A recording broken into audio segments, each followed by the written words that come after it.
A gente está aqui no estúdio com o Gustavo Cunha Mello, especialista em gerenciamento de risco. Tudo bem, Gustavo? Bom dia. Oi, Gustavo, bom dia. Pois é, esse morador falou que não é a primeira vez que isso acontece, que já houve outros problemas em relação à tubulação de água na região. É muito complicado fazer a manutenção? O que você acha que deve ter acontecido dessa vez para o rompimento? Foi muito grande, né? Esse vazamento, cerca de 20 metros de altura, o jato.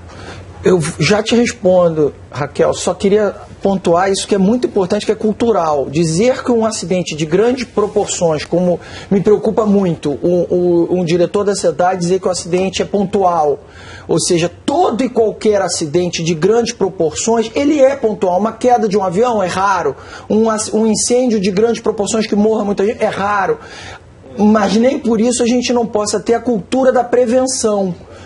Exatamente para isso que existe gerenciamento de risco, para evitar as tragédias, para que elas não ocorram. E todas elas são pontuais, graças a Deus. Imagina se fosse um acidente desse a cada dia.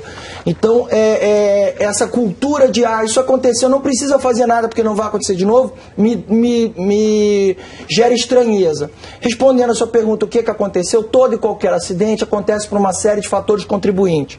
Você tem um evento de topo, que seria as decisões, que a gente tecnicamente chama de decisões falhas, que seriam decisões da diretoria, ou seja, a diretoria, tanto o governador estadual quanto a diretoria da SEDAI, eles têm que tomar decisões entre investimentos na área de prevenção, que seria, por exemplo, tem a tecnologia já de telemetria, para você medir a pressão dentro do duto, se a pressão diminui numa ponta e ela continua grande em outra, porque houve um rompimento no meio, e aí você teria como desligar ou canalizar água e a pressão para outro caminho.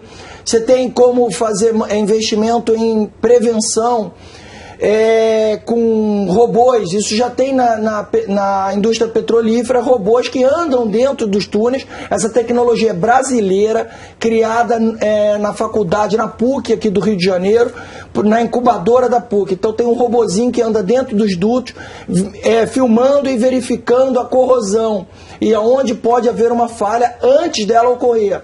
Isso existe, essa tecnologia. Então, enfim, decisão de topo de investir. Agora, eu entendo que o Brasil inteiro, se não é um problema do Rio de Janeiro, tem problema de saneamento básico. Então você teria que expandir o saneamento para a população carente que não o tem ainda, em detrimento de investir em melhorias e manutenção do que já existe. Então isso é uma decisão de topo. Segundo ponto, primeiro fator contribuinte é esse. Segundo fator contribuinte, condição latente. Pode haver, há indícios de que existe uma falha de manutenção da SEDAI. É comum a gente olhar na rua uma obra da SEDAI e meses depois a mesma obra no mesmo local.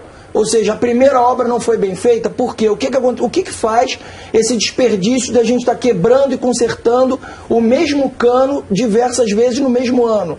Isso nós vemos. Então isso é um indício, eu não estou afirmando que é assim, mas eu estou dizendo que há um indício de que há falha de manutenção, essa condição latente. E por último, aí tem que investigar, tem que analisar se houve alguma falha humana também. Então tem uma cadeia, tem um dominó para gerar um acidente desse.